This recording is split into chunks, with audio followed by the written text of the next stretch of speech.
वो पावन राम सिलाएं देख कर इतनी खुश हैं कि फूली नहीं समाए हो।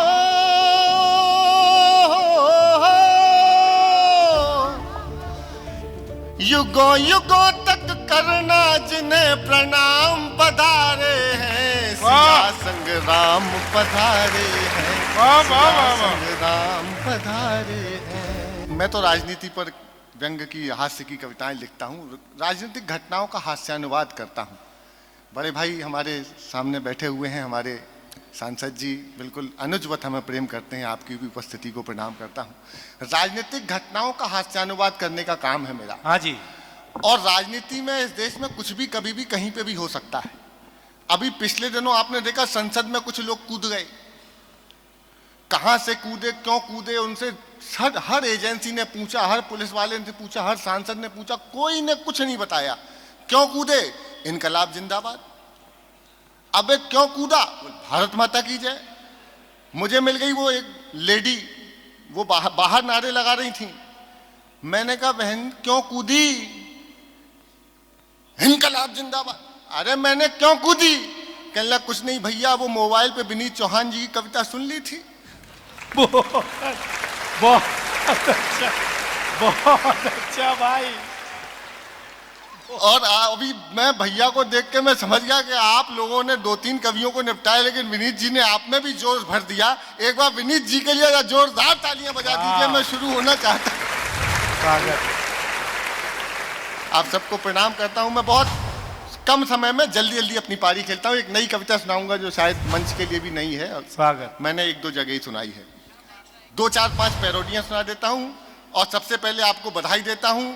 22 जनवरी को जो राम मंदिर का निर्माण हो रहा है, ये देश दिवाली के पहले कैसी दिवाली मनाने जा रहा है जिसको पूरी दुनिया देखेगी। उसके लिए इटावा को विशेषकर धन्यवाद और बधाई देना चाहता हूं।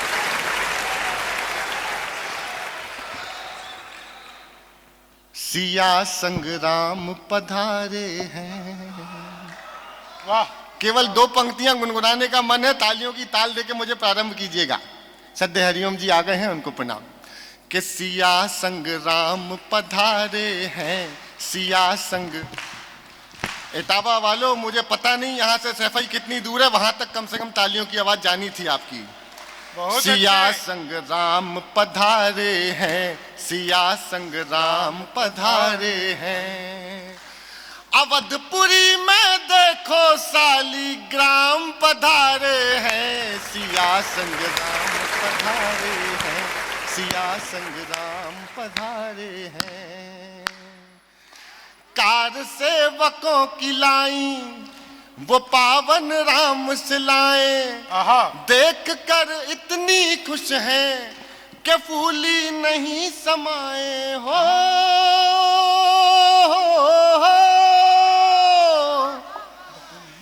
युगों युगों तक करना जिन्हें प्रणाम पधारे हैं, सिया संग राम पधारे हैं, सिया संग राम पधारे हैं। मैं राजनीतिक घटनाओं पर लिखता हूं, लेकिन मेरा मन था इसलिए ये 2-4 पंक्तियां मैंने सुनाई और जरूरी थी।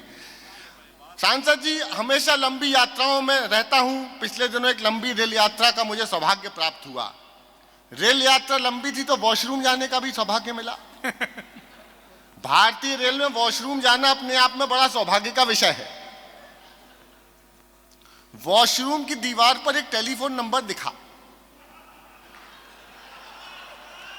मुझसे पहले यही भाई साहब गए थे। 942434 फला फला फला, और नीचे लिखा हुआ था पूजा। मैं परम मोदी भक्त, मैंने मोदी जी को प्रणाम करते हुए उस आपदा को अवसर में तब्दील किया। टेलीफोन नंबर डायल किया, घंटी गई, फोन उठा, बातचीत शुरू। हेलो, पूजा बोल रही हो? तो जो जवाब आया, इटावा वालों, मेरी लंबी यात्रा को सार्थक कर देना। अगर ऐसा अद्भुत जवाब आपने आज तक ना सुना हो तो फिर जहां तक मेरी आवाज समझ में आ रही है उनकी तालियां मांगता हूं। घंटी गई, फोन उठा, बातचीत शुरू। हेलो, पूजा बोल रही हो? वहां से जवाब आया, भारतीय जनता पार्टी की सदस्यता लेने के लिए धन्यवाद। वाह वाह।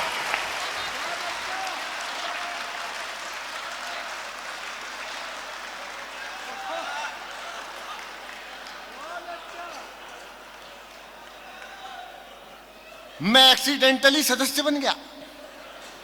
अच्छा सांसद जी, 6 महीने भी ढंग से नहीं बीते, वहां से वापस फोन आया, हेलो सुदीप जी, बड़ी मधुर आवाज थी। मैंने जी पूजा बोल रही हूं। मैंने कहा बोल।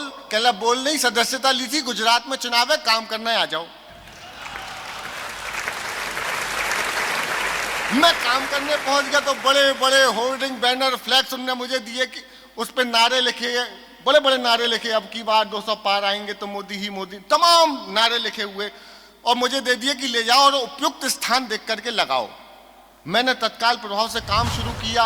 जो सबसे बड़ा बैनर था अब की बार 200 पार, उठाया, ले जाके लगा दिया पेट्रोल पंप पर। एमपी की हर सड़क पर एक मोड़ आया, मैं राहुल जी को, वाह, एक मोड़ आया, मैं राहुल जी को।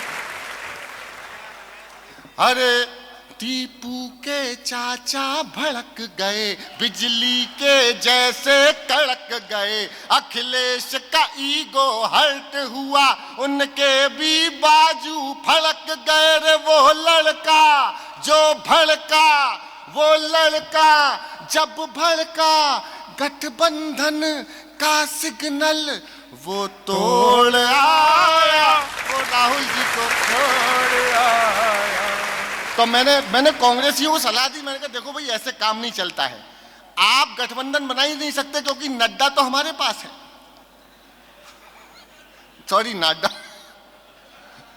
मैंने सलाह दी कांग्रेसियों को, आज आया सर्वाधिक वायरल है, पूरी दुनिया में सुनाई है, सुनिएगा। पहली यूपी में बाबा जी की सरकार आई, केसरिया छा गया।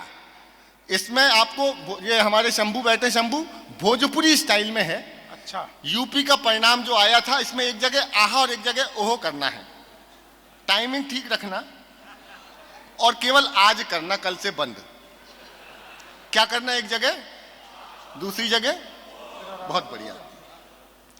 के केसरिया लगा लिपस्टिक, अभी नहीं अभी काका, नहीं करना, पहली कर लेते। नहीं दद्दा, इतने रात को जल्दी कर के केसरिया लगा लिपस्टिक, कहे यूपी की हर एक डिस्ट्रिक्ट, योगी टॉप लागेला, योगी टॉप लागेला, कमरिया कमरिया, बस।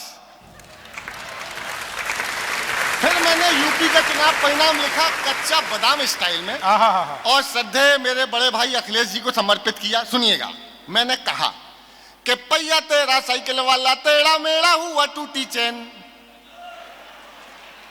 अरे पहिया तेरा साइकिल वाला, तेरा मेरा हुआ टूटी चैन, गिरे अगेन लेके डबल इंजन, चले बाबा की ट्रेन।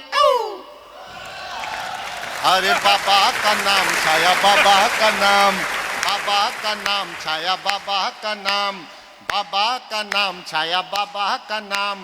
बाबा जी को समझा था क्या कच्चा बादाम, कच्चा बादाम नहीं, साइकिल धड़ाम।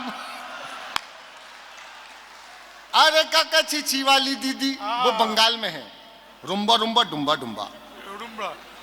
अरे काका छीछी वाली दीदी, चाचू भाभी हाथी वाली बहन, मिले न चैन, यूपी बाबा की फैन। बाबा का नाम छाया, बाबा का नाम। बाबा जी को समझा था क्या कच्चा बादाम, साइकिल धड़ाम। साइकिल धड़ाम हुई तो ये राहुल जी और मोदी जी दोनों का आमना सामना हुआ। राहुल जी की सीट नहीं आ रही, मोदी जी ने गुजराती स्टाइल में बताया कि बेटा क्यों नहीं आ रही। अब सुनना आनंद आए। देखिए राजनीति पर कविताएं लिखना, पैरोडियां करना, हास्य व्यंग करना बड़ा आसान है, लेकिन भाषा थोड़ी सही में थोड़ी सही, मेरा ऐसा मानना है। तो जो देखा सो लिखा। मोदी जी राहुल जी बातचीत शुरू गुजराती स्टाइल के। मोदी बोले केम छे केम छे केम छे। इटावा वालों गालो मेरे साथ। अरे मोदी बोले केम छे केम छे। राहुल बोले शेम छे शेम छे शेम छे। अरे सीट नहीं आती चुनाव में, तो मोदी बोले यही तो गेम छे गेम छे गेम छे गेम छे। मोदी जब गठबंधन था ढीला तो क्यों दिखलाई लीला, जब गठबंधन था ढीला तो क्यों दिखलाई लीला, बस इसीलिए हो जाता मुफलिस में आटा गीला, बस इसीलिए हो जाता मुफलिस में आटा गीला। सेमीफाइनल में इनकी ना बॉल चली ना बैटिंग, जब हार गए तो कहते हैं ईवीएम में सेटिंग।